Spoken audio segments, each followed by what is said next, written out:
Yes, boys, we are back for another breakdown and prediction video. Today, we'll be breaking down UFC 298, Alexander Volkanovski taking on Ilia Topuria. Kind of a stacked card we have here after an absolute snooze fest of the last, 4 cards have been absolutely terrible.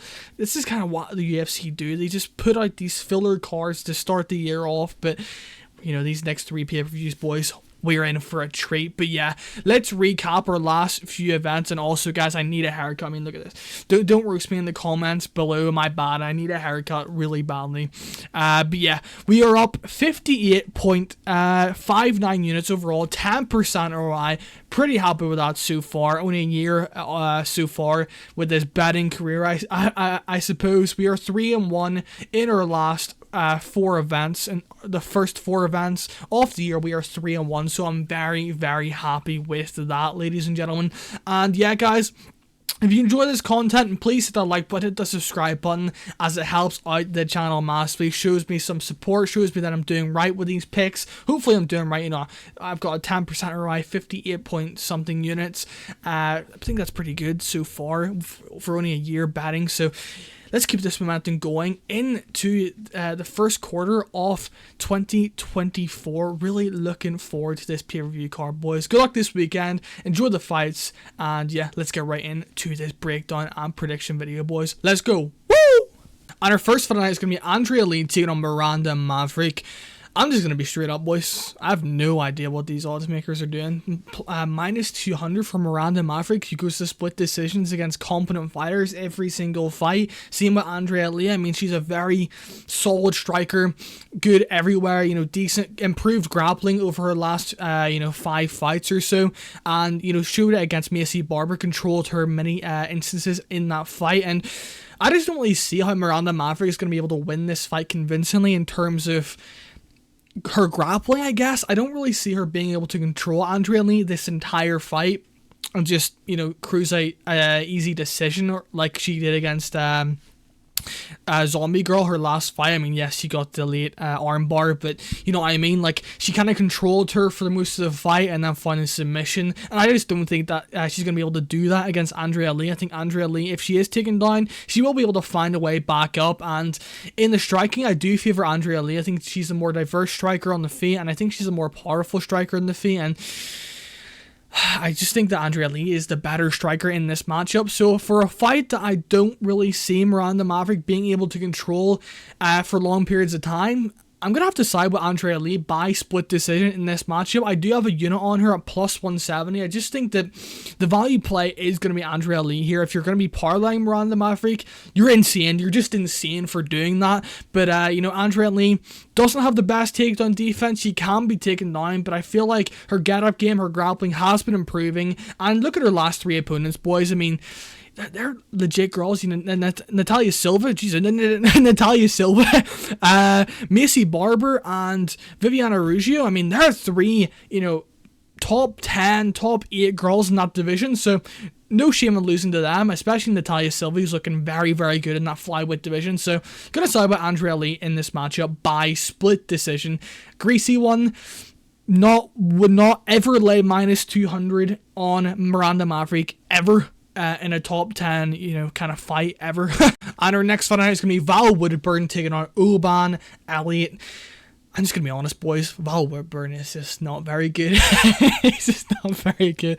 I mean, Oban Elliot isn't very good either. I mean, Val Woodburn is kind of a guy that is wild. He'll swing big and miss big at times, and he'll get you against the fence and kind of grind on you and work on you against the fence. But I don't see it even working against Oban Elliot, because Oban Elliot has good takedowns from the clinch, and on the feet, I just think that Oban Elliot has more tools in his arsenal. I think he has the longer range strikes, the more technical strikes from range, the more straight shots, the jabs, the straight punches. And I'm not very high on Oban Elliot whatsoever. I bet Brito. I almost jumped off a cliff after he somehow won that fight. I literally have no idea. Dude, he was he was out of it in the second round, and Brito did not go to the body once. I was screaming, just go to the body. You literally rip him to the body, and he just kept swinging for his head, and somehow Elliot survived and won the 3rd round.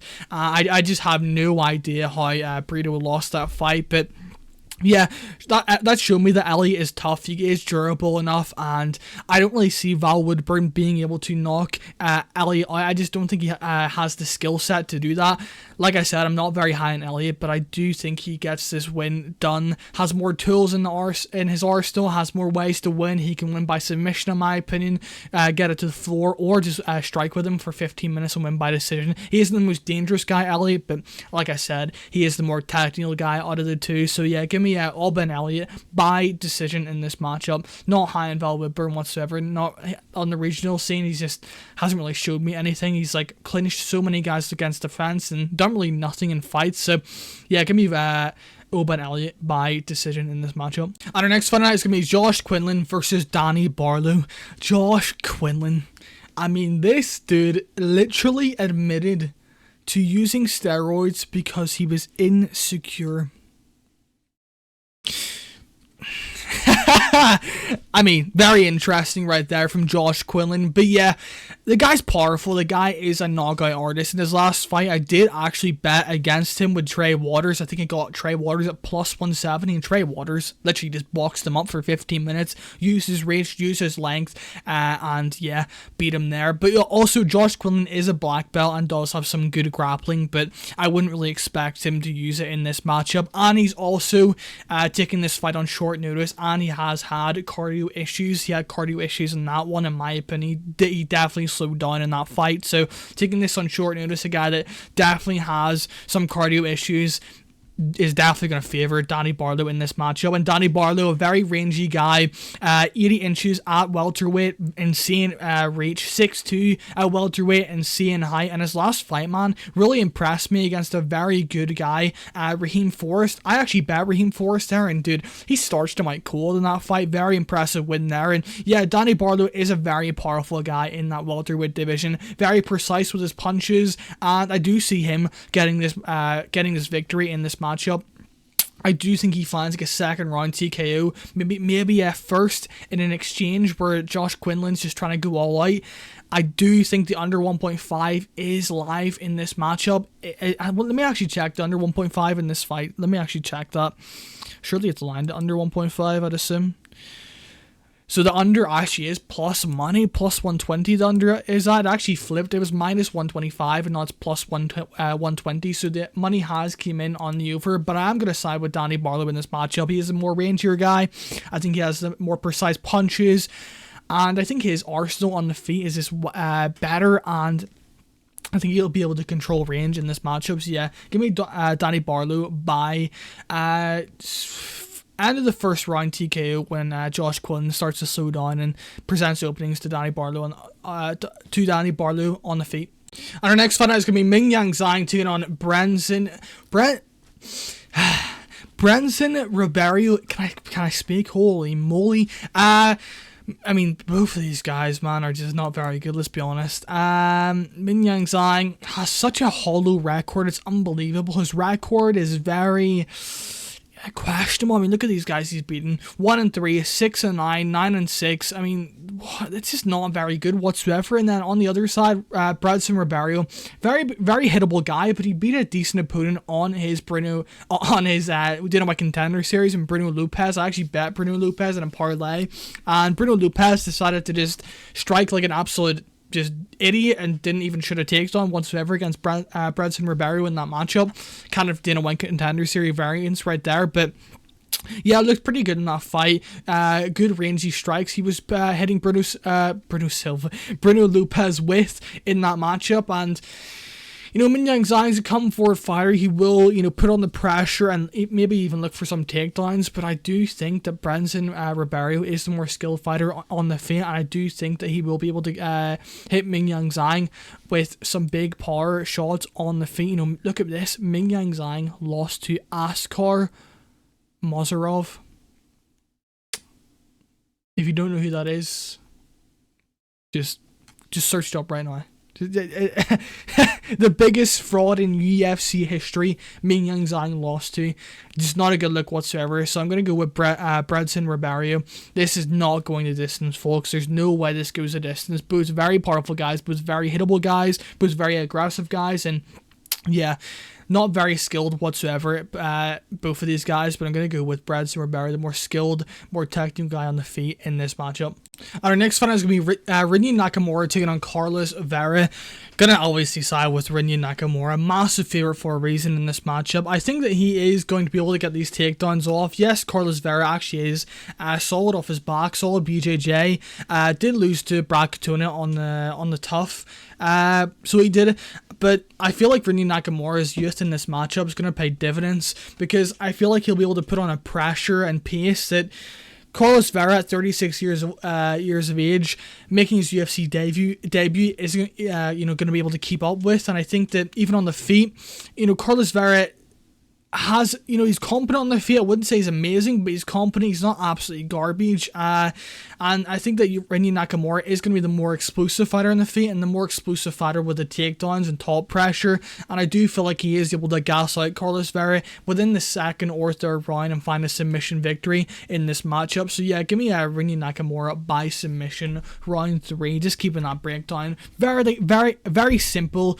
Big favorite for a reason. Should dominate this fight. But it is a question of, does he get a TKO on the feet? Does he get a TKO on the ground? Or does he get a submission or decision? I'm going to lean submission in round 2. Our next fight is going to be Rogerio de Lima taking on Justin Tafa. Rogerio de Lima, pretty well-rounded heavyweight. Not very good anywhere, apart from like BJJ top pressure, but I wouldn't say like he's absolutely horrible at heavyweight. Definitely around that top 15 area.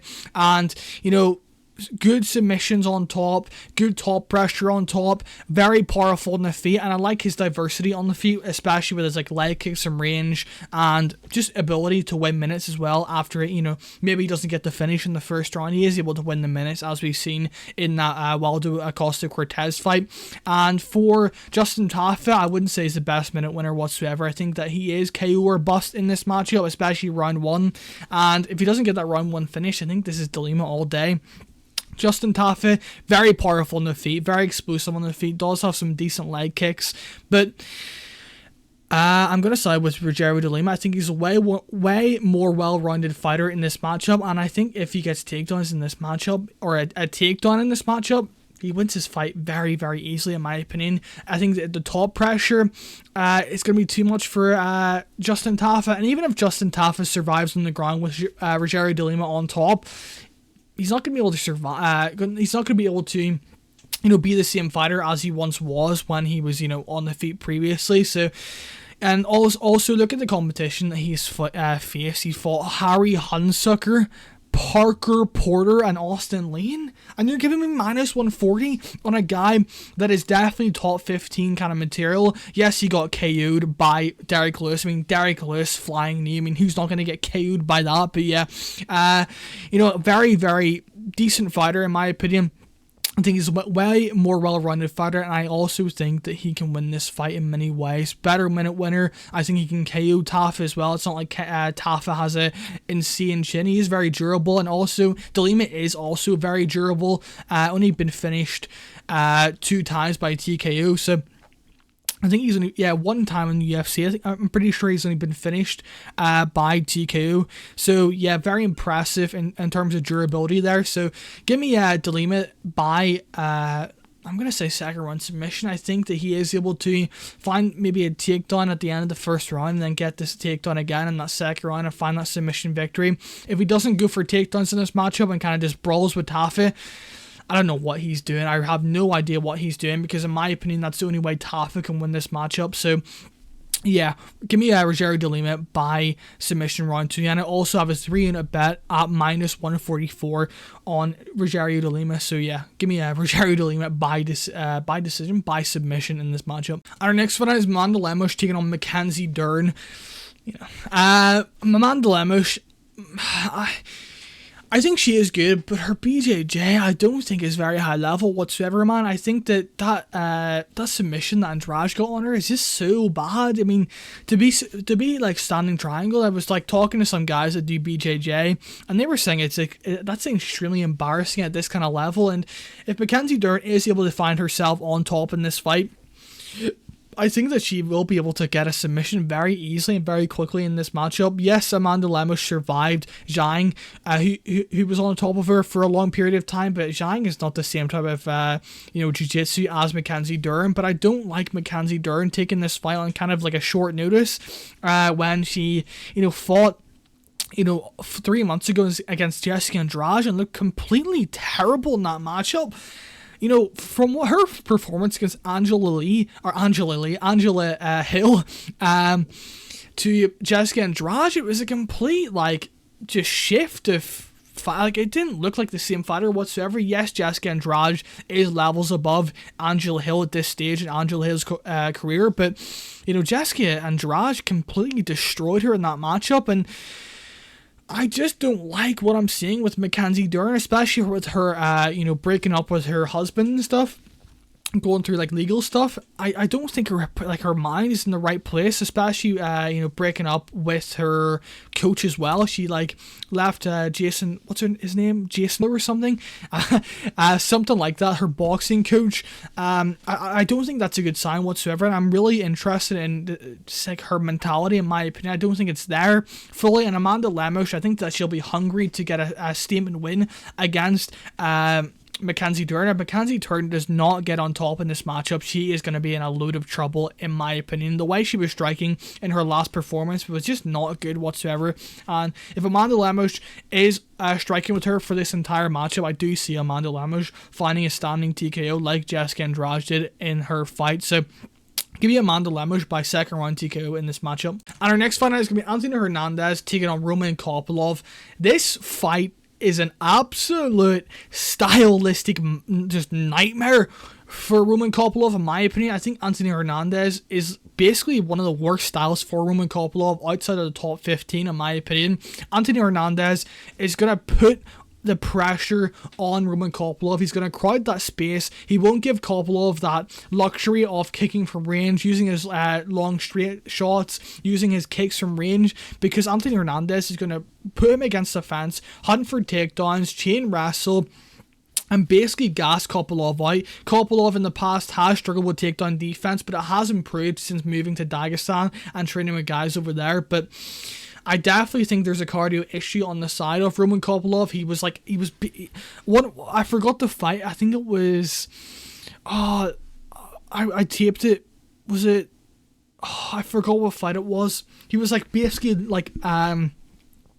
land over. He was so tired, and Anthony Hernandez, I mean, if you're showing signs of that when Anthony Hernandez is in front of you, you're going to get absolutely punished. And I do see Anthony Hernandez surviving that early first round. I think the first round is key for Anthony Hernandez. I think that he should play it safe and then start to absolutely just wrestle the shit out of Roman Kopylov, in my opinion. If he starts to get those wrestling exchanges off, I think Roman Kopylov is finished in this matchup. I'm going to go with Anthony Hernandez by submission in round 2. Like I said, I think Anthony Hernandez is very competent on the feet. I think he isn't the best striker, but he does have some good boxing, and I like the way he sets up his hands with takedowns. So yeah, give me Anthony Hernandez by submission round 2. And our next fight is going to be Merab Dvalishvili taking on Henry Cejudo. This is actually kind of a hard matchup, in my opinion, to call. I would not be really playing anyone in this fight, to be honest. I'm not really confident on either side. I think there are question marks over if Henry Cejudo is going to be the old Henry Cejudo, which to be honest, I'm going to doubt. I think that 37 years of age, Henry Cejudo, I just don't see him being at that level at 37, especially in that bantamweight division. We know the 35-year-old record in title fights from 170 and below. I know this isn't a title fight, but that's just a reference of, there's a big drop off when you hit that 35 plus, age at 170. And yeah, I think that Merab Dvalishvili has all the momentum coming into this fight. I think that, what's his win streak on? I think it's a 7 win streak. Let me just check. 1, 2, 3, 4, 5, 6, 7. Yeah, 7 win streak he's on. Merab Dvalishvili, I think he has all the momentum. It's consistent wins. It's not like a win that Cejudo got 4 years ago. Cejudo has no momentum whatsoever. 9 months ago, he lost to Aljamain Sterling, and he's also coming off an injury at 37 years of age. So I think Merab Dvalishvili will be able to win this fight. I think that his pressure will just kind of get to Henry Cejudo, and I think his volume is going to be far superior to Henry Cejudo in this matchup. I think that Henry Cejudo will have the power advantage and will have the more dangerous strikes in this matchup, but I don't really see him finish Merab Dvalishvili. I think that Merab's pressure, his relentlessness, and just his overall activity on the feet will be able to get this win. 29-28 I'm going to go with. I think Cejudo won't be the more active striker, while, like I said, Miranda Dvalishvili will be the one pumping out the volume and racking up the points to win by decision. I do think, though, that Henry Cejudo may be able to win a round, maybe the first round or second round, but I'm going to go with Miranda Dvalishvili by decision in this matchup. In our next fight, we have Geoff Neal taking on Ian Garry, the cuck. I can't believe this guy represents my country, kind of. He doesn't really... I hate the guy. I can't believe this guy is Irish. It's unbelievable. Definitely bullied as a kid for the wrong reasons, not just an innocent child, for the wrong reasons, just by being an absolute cuck. But yeah, Ian Garry versus Geoff Neal. This is a very interesting matchup. This is a big step up in competition for Ian Garry. Ian Garry is coming off that win against Neal Magny, that dominant win. I think it was like 30-25 or something. So very impressive win there. I mean, Neal Magny at this stage in his career is just not very good, let's be honest, boys. And Geoff Neal, on the other hand, this guy has very, very good boxing, was cracking Shavkat Rakhmonov, but I do think Shavkat just gave him opportunities to be cracked, in my opinion. I don't really see how Geoff Neal is going to be able to land on Ian Garry like he was able to land on Shavkat. I think he's being overrated massively. Geoff Neal, to beat Ian Garry, yes, the odds makers are respecting Ian Garry in this matchup, and I do agree with the odds. I really do. I think Ian Garry is going to be able to have that, rangier attacks on the feet with the leg kicks, with the straight punches, and I love his movement on the outside. I really do. Against like guys like Gabe Green, Darian Weeks, yes, that was a long time ago, and they weren't really his best performance. We've seen massive improvements in his last 3 fights. It's kind of astonishing the improvements this guy has made over a short period of time, and yeah, in those fights he was able to show very good outside footwork, where he was able to circle around the cage, and I don't really see Geoff Neal being able to get in the inside and land those big shots. As we've seen, Geoff Neal has struggled massively against guys that have that kind of length, like Shavkat, like Neal Magny, and like Stephen Wonderboy Thompson. He has struggled with guys that have that reach, that have that longer rangier attacks on the feet. So I think this is a bad matchup for Geoff Neal, and I think this is a good matchup for Ian Garry to show why he's one of the best welterweights in this division. So good aside with Ian Garry, I do think he finds a finish. I think he does find a finish in the second round. I think that he starts to, really attack Geoff Neal's, leg in that early first round, and starts to kind of like pump out his jab, pump out his straight punches. And I do think in the second round, Geoff Neal's leg is going to be very compromised in that second round. I do think Ian Garry is going to be able to put a combination together and put Neal Magny, or why do I keep saying Neal Magny? Geoff Neal out, maybe not out, but like a TKO win. So going to side with Ian Garry in this matchup. I think he has a very good style to beat a guy like Geoff Neal, who has struggled with guys previously with a similar style to Ian Garry. So yeah, give me Ian the Cuck and Garry in this matchup. At our next fight, we have Robert Whittaker versus Paulo Costa. Robert Whittaker, coming off that absolute beating from Dricus du Plessis, lost the first round and got KO'd in the second round, and that matchup really exposed Whittaker for many flaws that he has in his game. The jab from the southpaw position was one, but not just that. Robert Whittaker never goes to the body. He literally is a headhunter and a leg kicker. That's all he goes to. If you actually look at Whittaker's stats before that matchup and in that matchup, this dude only goes to the head and legs. And if you actually watch my breakdown video, I did a breakdown breaking down how Dricus du Plessis found the finish against Robert Whittaker. You guys should watch that video, because I think it's very good and very informative the way I analyzed that matchup. And yeah, Robert Whittaker, a headhunter, and I do think that he will come in with a better game plan than he did against Dricus du Plessis. I think that he will have analysed that fight, and he will have, maybe cleaned up some of those flaws of headhunting too much. And Paulo Costa, on the other hand, Very powerful striker, goes to the body very well, mid-combination, starts combinations to the body and then comes up high. That's kind of how he finds his finishes. Has some decent leg kicks, has some nice switch kicks to the body, nice head kicks, goes up high with all of his strikes. I like the diversity he works with in his strikes by going to the legs, by going to the body, and by going to the head. Unlike Whittaker, he is more of a headhunter and a leg kicker. But in my opinion, Whittaker is the more skillful guy in this matchup. I think he can time takedowns on Paulo Costa. Yes, Paulo Costa is a very hard guy to keep down, but I do think that he can gas out Paulo Costa. I don't think Paulo Costa has a major cardio issue, but obviously if this fight extends, it's going to favour Whittaker, especially going into that second round.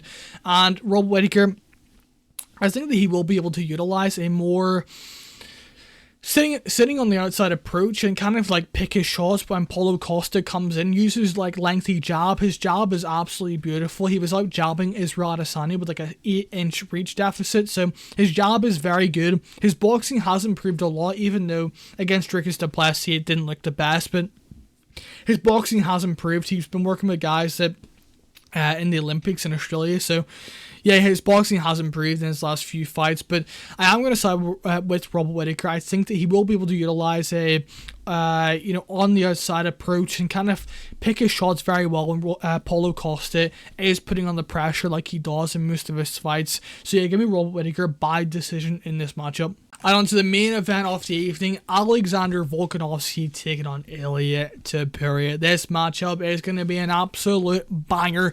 Alexander Volkanovski, one of the most technical, one of the most skillful fighters we've ever seen. He's able to fight on the inside, he's able to fight on the outside, he's able to time takedowns very well, he's able to stay on top very well, able to grind and pound very well. He's just overall,